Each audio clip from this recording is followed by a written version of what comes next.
The investing legend Charlie Munger always believed that the first $100,000 is the hardest step in building wealth. And he is absolutely correct because despite the national average salary reaching $60,000 a year, only 14% of Americans have $100,000 saved up. There are two reasons why the first $100,000 is so difficult, the first one being purchasing power. Think of the average person making $60,000 a year. When they try to save money every year, inflation forces them to spend more of their income to keep the same lifestyle, which reduces the amount that they can save. This cycle repeats itself due to the slow increase in our paychecks, which over time led to 86% reduced purchasing power for Gen Z in their 20s compared to boomers in their 20s. And even if you found a way to save $10,000 of your income, which is over 16% of the average salary, it would take you 7.84 years to reach six figures, and that's after assuming you make 7% returns on your money every year. The second problem, which makes this goal so hard, is the lack of compound interest. When we took the example of making 7% on your money at $100,000 invested, it would be $7,000, which is quite significant. But when you have just started your saving journey and saved that first $10,000, 7% only gives you an extra $700 for an entire year. Extra money is good, but the snowball isn't rolling quick enough to make any dent in our 100,000 goal. So, the quickest way to get to 100,000 is decided by how much you save, not by how much your investments are making. This means either increasing your income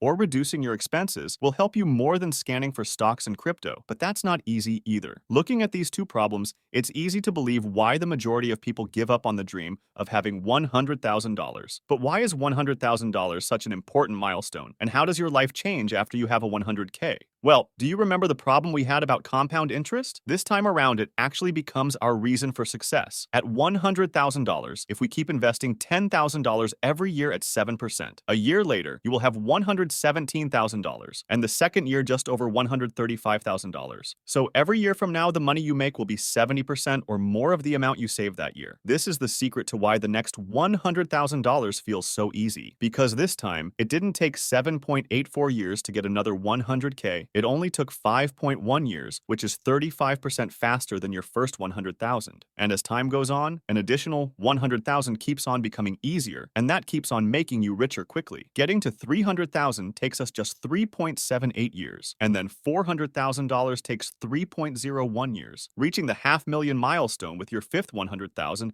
takes only 2.5 years. That's more than 3 times quicker than your first 100,000. So how quickly can we get to 7 digits and call ourselves millionaires? From 600,000 to $1 million takes about 6.37 years. So you will be making 4 times the amount in less time than it took to get you to the first $100,000. It takes just over 30 years to go from zero to $1 million, and that might seem like a long time. But remember, it is only the beginning which seems difficult, as 25.5% of that journey is spent on getting you to the first $100,000, then 16.6% to reach $200,000, and only 57.9% to get the remaining $800,000, taking you all the way to $1 million.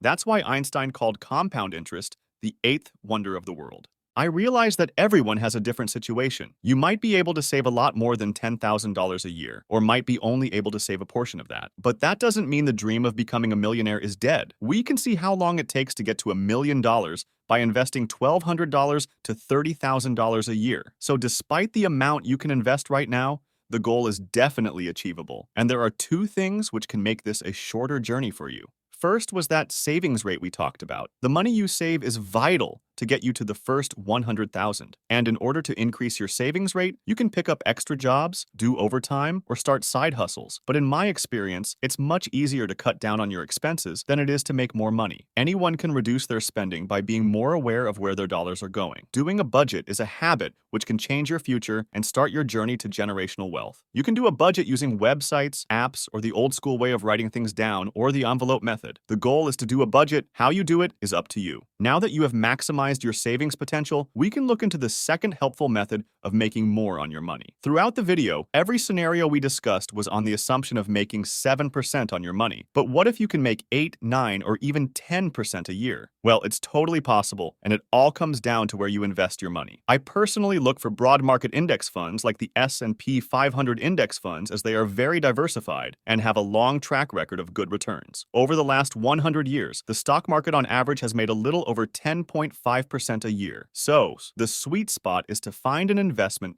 which gives you returns closer to 10% while charging as little in fees as possible. This will ensure you keep the most amount possible in your pocket, which has time to grow and make you millions. So, how close are you in your journey to become a millionaire? If you enjoyed the video, please like and subscribe. Thanks for watching.